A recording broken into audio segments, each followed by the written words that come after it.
front compartment storage. It's passed through all the way to the other side. This tool here, stored in whatever compartment you choose, inserts into the stabilizer jacks. You can also use a 3/4 inch socket with a drill as well to achieve the same functionality. The main thing with these, they're not leveling jacks, they're stabilizer jacks. They're not meant to level it, they're not meant to raise it off the ground, they're just meant to stabilize it. So make sure you understand that. Sometimes blocks of wood will be necessary to be put underneath these to achieve a firm spot to put the jack down. Make sure you bring them up before you leave your campsite. Right behind the front compartment is your freshwater tank fill. Insert the freshwater hose that we supply. If you would like to fill this completely, the water will come right out this exit, so be sure to stand back. Below the freshwater tank fill is a satellite connection if you have a portable satellite system. And if your campground has cable TV, a separate coax cable is required to utilize their cable TV channels on the TVs on the inside if equipped. Going further back, this is your freshwater drain. This will drain the water from the freshwater tank that you filled through the freshwater connection. Towards the back of the 30-foot travel trailer rental, you have a city water connection. If you have city water at your campground, you take the same freshwater hose that we supply, tighten it to this device, turn the water on at the source, then you have pressurized water throughout the inside of the trailer so you don't have to utilize the freshwater tank. This comes equipped with a black tank flush that can rinse the black tank from the inside out. This is an outside shower, both hot and cold water. This is your power cord with equipped units that have a detachable power cord. You insert this connection to the side of the vehicle, secure it, and then you take the other end, which is a 30 amp outlet, insert that to your 30 amp female outlet at your campground. If you do not have that outlet, we provide a 30 to 20 amp adapter that's meant to go into a 20 amp outlet. Just keep in mind that this is not suitable to run the air conditioner on the inside. The power cord can be stored in the front compartment of the vehicle. I'll show you how to empty the waste tanks on your 30-foot travel trailer rental. The septic drain for this particular unit's towards the back of the driver's side of the trailer. Before you open this cap, you want to make sure that these two valves, the gray and the black, are pushed in to make sure they're closed before you open this cap. Once they are pushed in all the way, take the cap off, insert your sewer hose, which is stored in the bumper or in one of the compartments. Make sure it's locked tight. Put your sewer hose in the septic that you're going to empty the tanks into. Go ahead and pull the black valve first. That's your waste tank for the toilet only. Once that is done draining, you can push the valve in and then pull the gray valve. This is the waste tank for the sinks and the shower, and that can clean your hose out. When that done's draining, push that valve in, take your hose off, make sure you put your sewer cap back on, and store your hose either in the bumper or in one of the compartments. On the passenger side and the rear of the 30-foot travel trailer, you have an outside kitchen. So make sure you unlock the front part and pull it tabletop towards you. It's got two latches on the left and on the right. Make sure those are secure. You can open this is a grill. Make sure you clear the top of it with the sides. This is a propane hose, which you need to connect every time you're going to use the outdoor kitchen. You can leave it hooked up, but if you have to move sites, you have to disconnect it each time. This is the portion that's going to connect to the grill, and this is the portion that's going to connect to the quick connect on the trailer. The quick connect of the trailer is located below the refrigerator of the outside kitchen. So once you insert the hose, turn the gas on. Don't turn the gas on until you have the hose completely hooked up though. And then the male part for the grill is right below the grill. So once you have the hose completely hooked up, then you can go ahead and turn your gas on and you can start using the grill. To light the grill, you turn the mode to max, and it takes a couple minutes for that to heat up. But once it is heating up, you can turn the heat down to medium or low. Just make sure you shut it off completely when you're done using it. Instructions for the grill are right above to where you turn it on. Before you turn it on, there is a drip pan that's located beneath the cooking grate. That is located, goes underneath to collect any grease or anything that falls below. Make sure you put that on before you start using the grill, and be sure to clean the entire grill and the drip pan after each use. Then you can store the drip pan right below the cooking grate.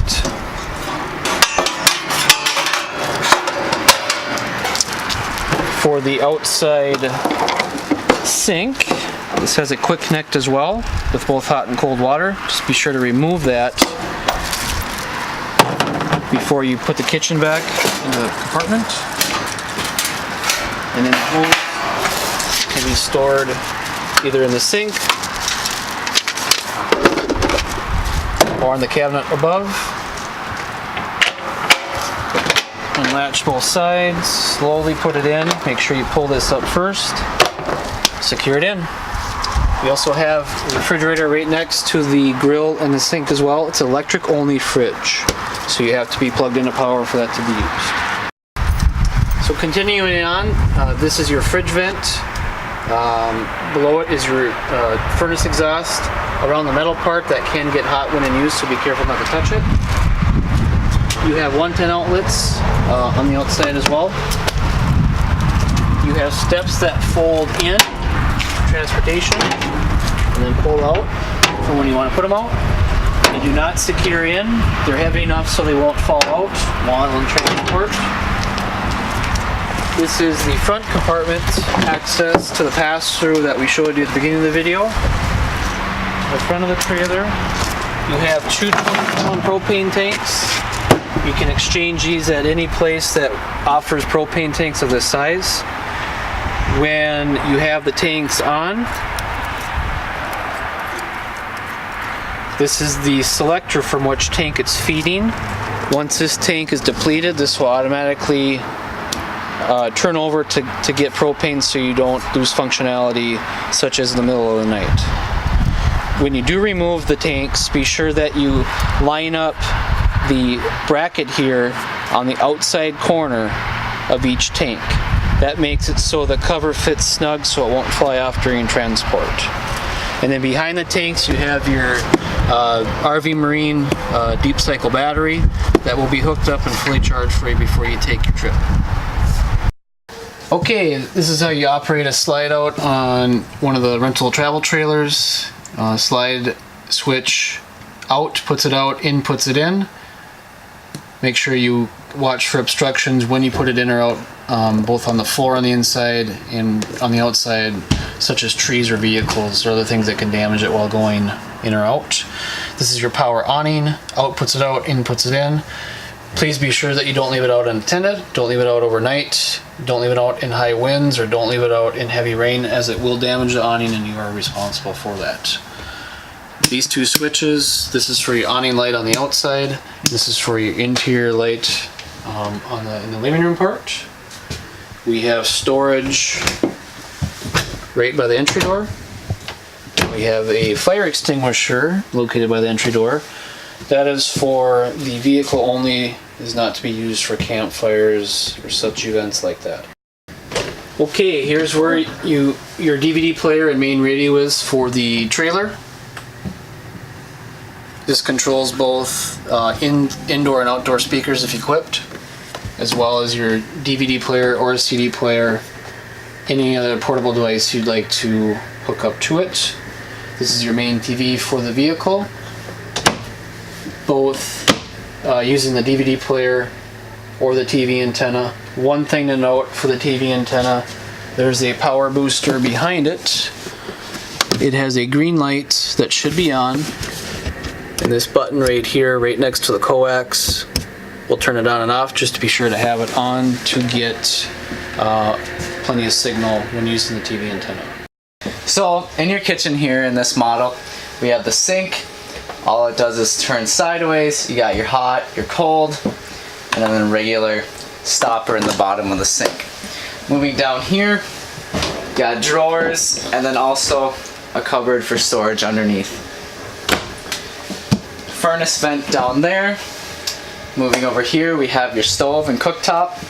You turn that on, you turn your lights on, then you can read the dials better. And what you'll do is turn your dial to the little flame on here. That means it's giving gas to the burner. Turn the striker, and it'll light your stove.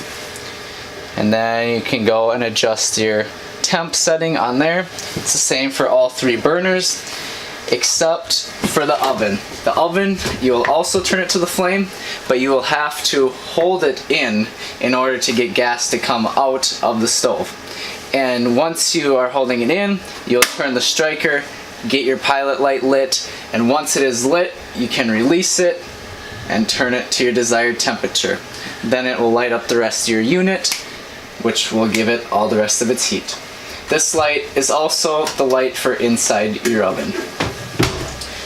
Down here is the fuse and breaker panel. So if you have something plugged in outside and the breaker blows, you got the reset in here. If the AC quits, you gotta check the breakers. They'll be tripped just like that. So if you see one that is the opposite way, come flip it back on, and then your unit should be able to work again. Over here we have fuses. Those don't usually go out, but a little red light beside them will turn on if there is a fault in one or if it blows out. Those are also labeled on the side here too. Over here we have more storage. Nice little cabinet area. Underneath there's an outlet, light, and then you got a light over the stove and a vent. That does vent outside. Here's a regular just household microwave. This model does not come with a convection one, otherwise it will say so on the microwave. And up top, more storage. Moving over to the fridge. Very simple fridge to use.